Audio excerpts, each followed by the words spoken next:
So to start off today's segment, back in the boxes, because I've actually done a hell of a lot of arranging, and you'll probably have worked out why when I start showing off the contents of these boxes. But I have indeed gone and arranged all the Pokemon in my collection in accordance to their Pokedex numbers. So you'll notice there's a couple of dupes.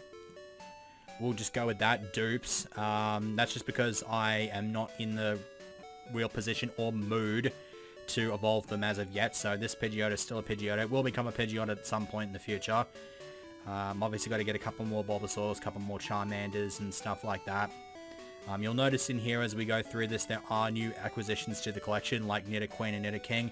I went and did a lot of the stone evolutions off screen between this segment and the end of the previous one. Went and picked up a couple Clefairies, got another Vulpix evolved into Ninetales. Got some more Oddishes, evolved those, so they're part of the collection now. I think this box also has Arcanines, so we got that. It's not. I don't have all of the stone evolutions because a handful of them can be found in the wild, so... And they usually are found in either Seafoam Islands or Cerulean Cave, so... as for Ponyta or something like that, that's just outside Mount Silver, so... At this stage, it would pretty much be obvious now, but yeah, might as well make it official. I am actually going to commit towards living decks in this playthrough. That's why I went off screen and caught all that stuff. Hitmonlee, Hitmonchan. Not overly difficult to get your hands on. It took a while because I had to repel trick for a couple more Tyrogues yesterday morning.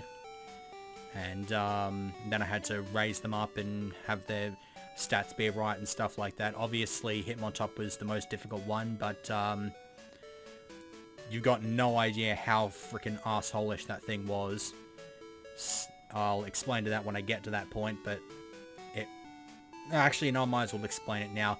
Obviously, I went and got Hitmonlee and Hitmonchan first.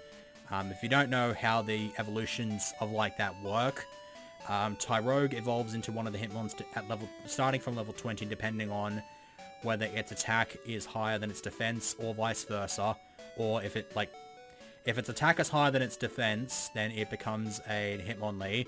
If it's the opposite, then it's a Hitmonchan. If they're both the same, which is the difficult one, then you get a Hitmontop out of it. And so I grinded my way up to around about level 15, and the attack and defense fell out of sync. I think attack was just 1 point above.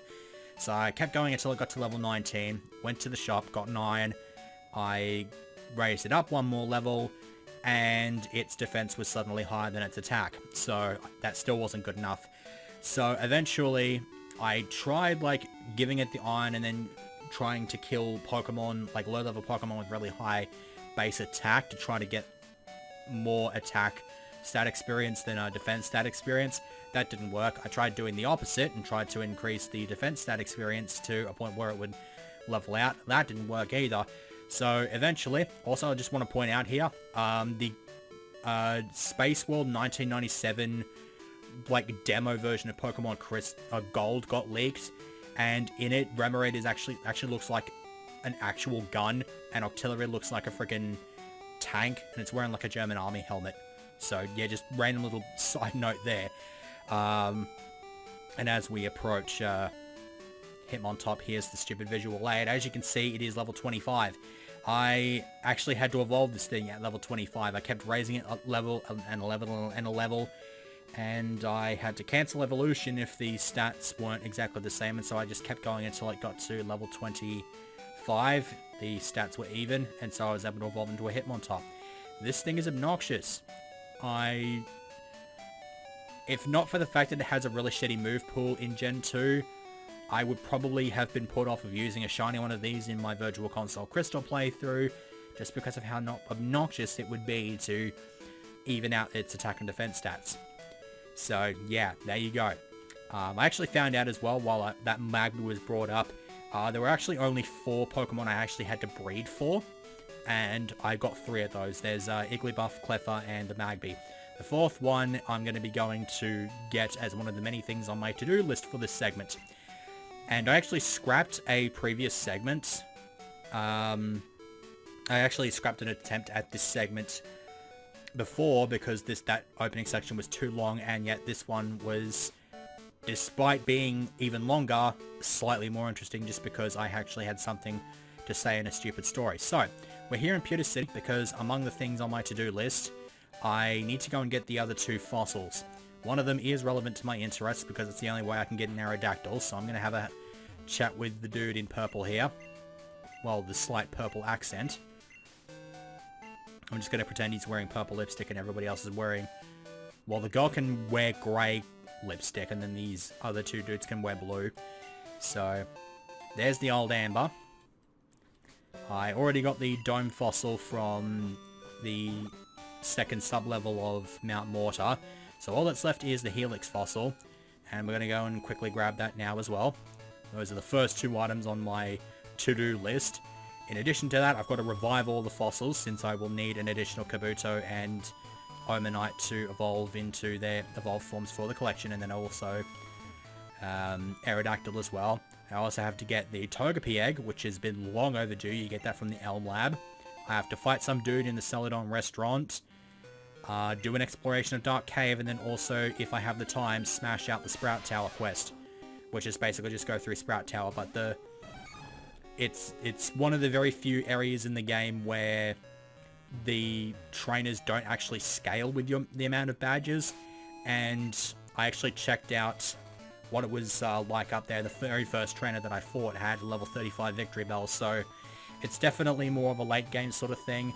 Makes sense given what you get at the end of it. It's not the Flash HM anymore, it is actually something else of relevant value. Now, I'm not too sure if I can actually be given the egg since I've got 6 Pokemon on my team, so let me just quickly fly off to Cherry Grove City.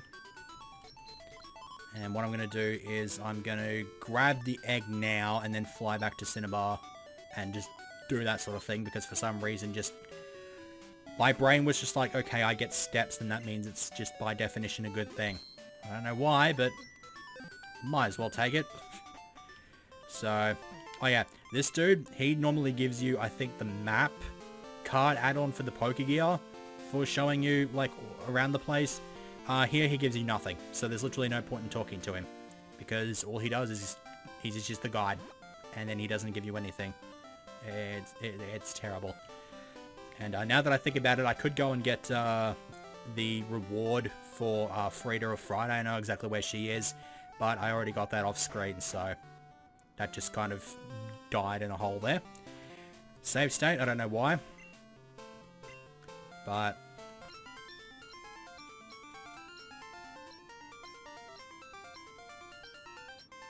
okay, cool. I'm pretty sure you need at least 1 badge to get it, and he actually tells you what's in the egg, so... yeah, spoilers, dick. And it's not that big of a deal. I think I mentioned it earlier that this is going to be a Togepi egg. Doesn't take a huge amount of time to hatch, so I might as well just head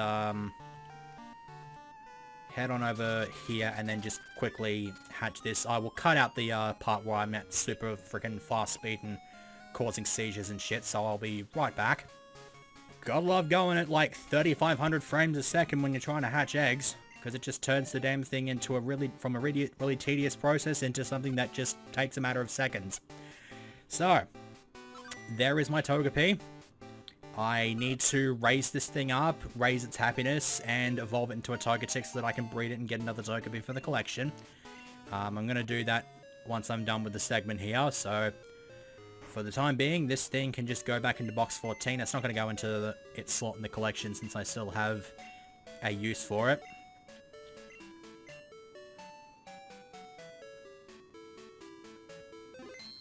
And then, as I said I was going to do before I cut the segment and then just decided against doing, the next thing on the to-do list is indeed going to be to go and revive these fossils. I imagine I'll probably need some free slots in my party to do that sort of stuff. From what I hear, I think I heard this like on the Crystal Clear Discord or something like that. Apparently, instead of it just being the old, like, walk out of the building, walk back in, and the fossil is ready, I think it actually counts steps, which I'm not actually too sure how many steps I need to revive for these fossils to become revived. So if it takes too long, then I'll only do it for Aerodactyl, and I'll just do the other two off screen, since those aren't quite as interesting.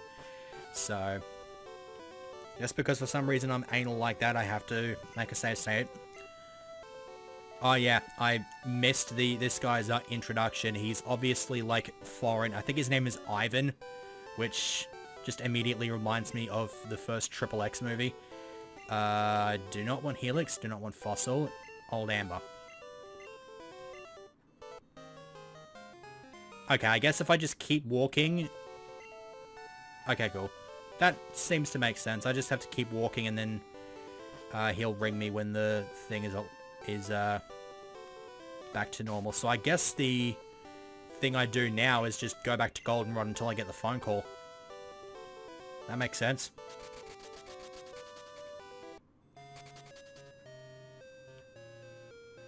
Okay. Okay, yeah, let's just click that. Alright, I will return once I receive the phone call. Okay, that did not take too long at all.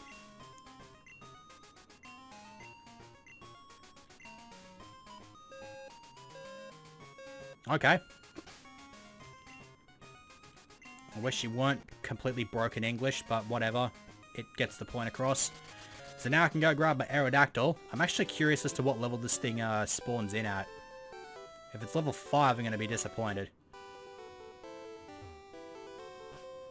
Alright, old fella. What do you got? Yep.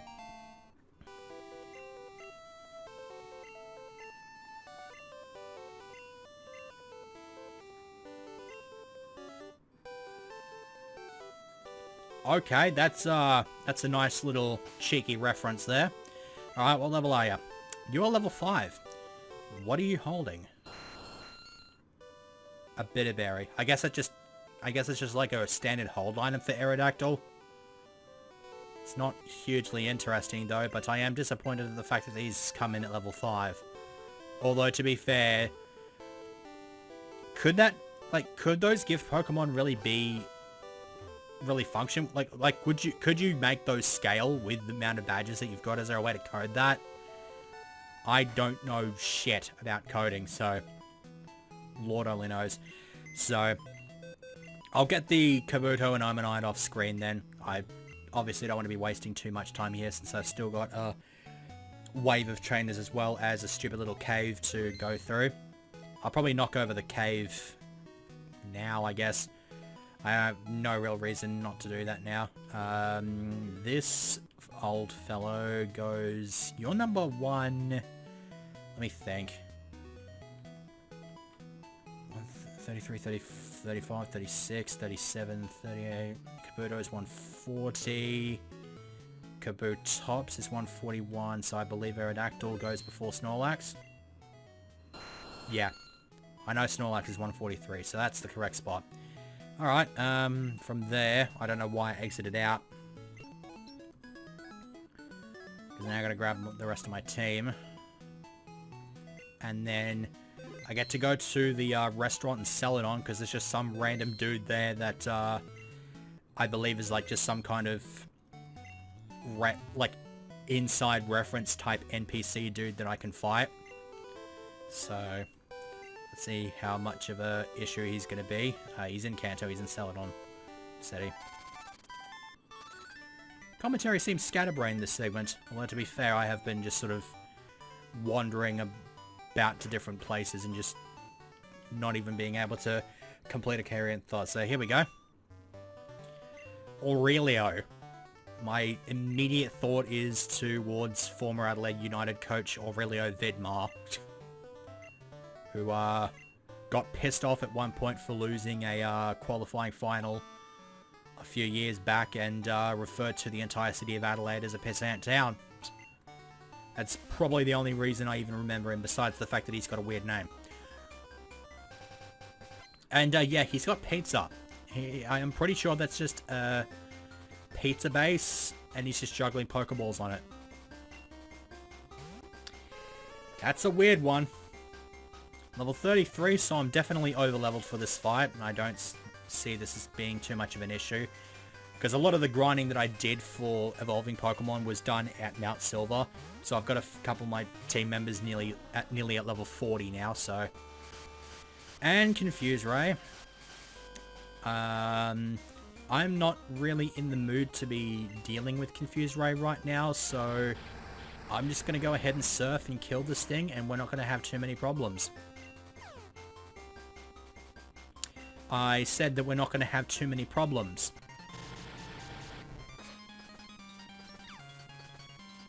Thank you. Found out how shitty Advent Forward's moveset is earlier when trying to work out like movesets for Pokemon to going into the Elite Four. It's likely that Waterfall, if it is going to get booted, which it's probably almost certainly going to get cut, is probably just going to get replaced by something like either Toxic or Protect. Just some kind of status move that I feel like might be beneficial. Because I don't think there's much else I can really go for. It's only really attacking moves are either normal, water, and ice, which I've already got on the on this thing's moveset, so not much else I can really do with that. Not too sure what I'm going to do with Salt Fairy's moveset either.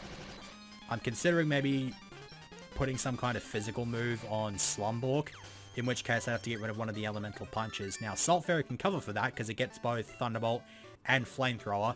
I'm just not too sure how I want to spread that out. I'm probably going to give Salt Fairy like Thunderbolt or something. I'm thinking Thunderbolt and just leave Fire Punch on Slumborg, just because that gives him an advantage against bug types that might be super effective against him otherwise. So yeah, that was Aurelio. And then I guess just to break up the battles, we might as well go and have a look in Dark Cave. Dark Cave is very much opened out now, and you can pretty much explore it wherever the hell you want. And it is also the location that I was able to get my hands on my Ursa Ring, which you might have caught a glimpse of in the PC. That was the last Pokemon I caught. As a matter of fact, what's my... Now that I think about it, what's my Pokedex count at now? 197. That is pretty good. Well, it was 100. I assumed then it would be 195 before I started the segment, considering I just got those 2 new additions. So, we got Flash. We got all the field moves that we need. Not that we really need... I don't think there's any real reason to bring Rock Smash along unless there's something up here that we need it for.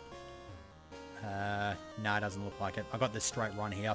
I want to talk to this dude because he gives me a pair of black glasses, which I want to fit onto Kalima and power up her feint attack. It's probably the item that it's going to be going into the Elite Four with, so that'll be good. And then for the rest of this, it's basically just going to be a whole bunch of raiding the place for items. And hopefully maybe finding some hidden items somewhere. I can't be asked registering the item finder to use with Select, so I'm just not going to bother with it. I'll find any of these visible items all over the place and just pick those ones up, but maybe off screen I'll find something here and it'll be useful, and I'll be like, I'll tell people that I found this in the next segment and then just completely forget to do so. What is this? Now that's depressing because TM13 was Ice Beam, but it is not in this game anymore. Instead it is Snore. A decidedly much shittier move. So you'll notice there was a cave exit in that section there. That takes you out to Route 45. There's another exit here that takes you to Route 46. I don't think it really matters which exit you take because they removed a little bit of the, they removed a few of the ledges on Route 45, so you can actually head all the way back up from there to Blackthorn, which is pretty nice. Hyper Potion, that might be useful, provided I decide to keep it and not sell it. I think there's an item if we go down here. Oh no, we missed it. Oh no, there's the one here, so... Dire hit, well there's money. I think that's just like an increased critical hit ratio. I never understand what the purpose of that thing is. Now it's 600 less bucks that I have to pay. And I think that's about it for Dark Cave. Overall, pretty uninteresting, but I mean, if you want a Wobbuffet, then that's probably the best way to grab one. So That's that out of the way. And we're 20 minutes in. So, with any luck, this is not going to take a huge amount of time. I'm expecting this to take a huge amount of time. So, yeah. Do I actually want to do this now? Nah. Let's go do Ruins of Alph instead. We're just gonna check that off the... Gonna just cross that off the list and not bother doing it. Because that's probably gonna take a good maybe like 10 to 15 minutes given how many victory bells I can expect to encounter in there. So we're just gonna release the first wave of unknowns here and hopefully do some shenanigans with that. Right. This is a far cry from what we saw in Storm Silver. We're referencing my LPs. And what it basically is just, it's basically the same sort of puzzle, except instead of just having to move a few different pieces into place, you've got to just completely solve the puzzle from scratch. Thankfully, it is not hugely difficult to pull off. There's a few pieces like these two that can be kind of confusing, like you're not too sure which one is which. Usually not that difficult though once you have an idea of what the picture's supposed to look like.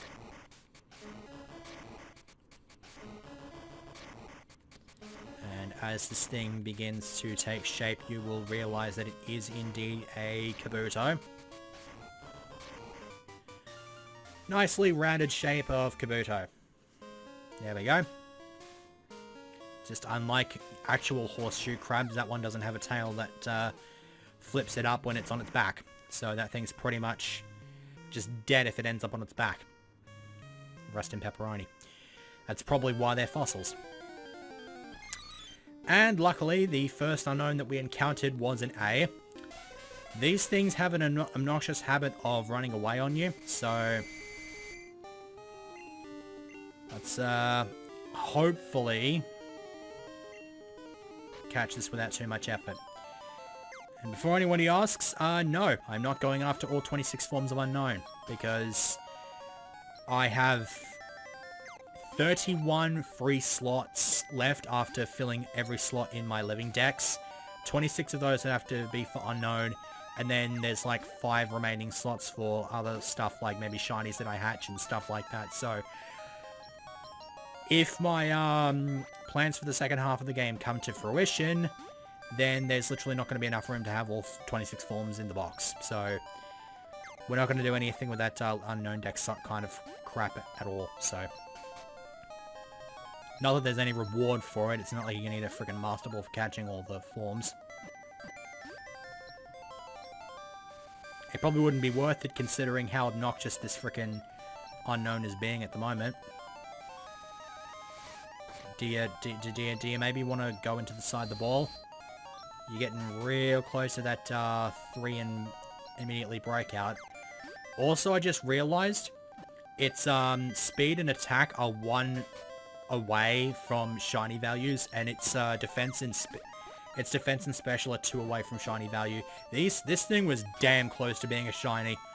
The only reason it's not going to be a shiny though is because it's not an I or a V, because that's hilariously enough what happens with unknowns in this generation. Both shininess and the form that it takes is dependent on IVs or DVs. And so I guess coincidentally that's why I and V are the only forms that can actually be shiny in Gen 2. Not that I care, I've already got the one form that I need. Do I want to solve any of the other puzzles? Nah, I'm at 25 minutes. Okay, let's see. I can do Sprout Tower whenever, but because the trainers there are around about the level 35 mark, I want to get that out of the way now, just to make sure that they're not, like, incredibly easy. So I think I'm just gonna park here in Violet City. I think I am just gonna go after the Pokemon at least in the outside area of Mount Silver and catch those. So I think that equates to Dodrio, Rapidash, Crobat, and Sizzle. I believe that's the 4 I'm after. So I'll go and catch those, show them off next time. That'll get me past the 200 mark.